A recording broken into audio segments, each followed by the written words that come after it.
Цела Македонија буквално се гуши, надлежните мува не ги лази. Воздухот што го дишеме во речиси сите градови, иако е ужасно загаден, тоа за градските власти не било повод да се активирале мерките против загаденоста. Густата магла направи проблеми на Скопскиот аеродром, каде беа откажани неколку летови. Паралелно утрово скопјани се разбудија во екстремно загаден воздух и на улиците освен густиот смог не можеше да се види ништо друго само прст пред око. Главниот град повторно се најде на листата на глобалната апликација Air Visual, па така синоќа Скопје беше меѓу трите најзагадени градови во Европа. Граѓаните се пожалија дека тешко дишат. Реагираа дека надлежните не правеле ништо конкретно на дол крок, па затоа морале дури и сами да купуваат маски кои не биле и баш ефтини. Тешко се дише и со маска и без маска.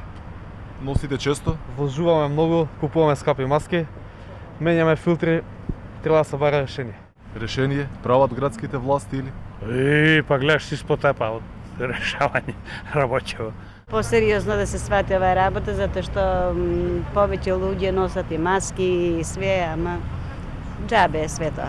Не да смета, на кого не му смета праши. На сите. Тешко во моментов? Не виден. Тешко. На шкрга. Као риби на суво. Градските власти прават доволно? Ништо.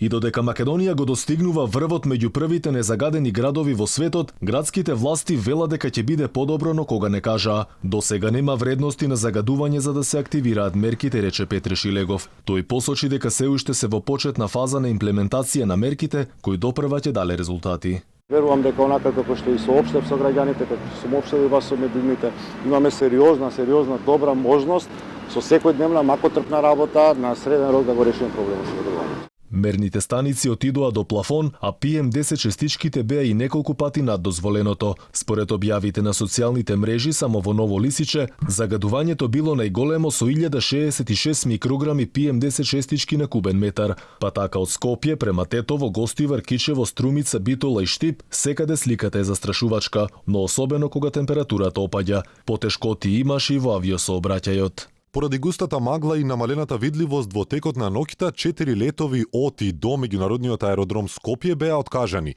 Виена, Загреб, Белград и Истанбул. Од 10 часот и 30 минути утрово временската состојба е стабилизирана и авиосообраќајот се одвива според редовниот редослед на летање. Во меѓувреме од граѓанските организации најавуваат протести во текот на неделава и ги повикуваат граѓаните да излезат на улица и да се изборат за почиста средина, зашто според нив институциите речиси да не прават ништо.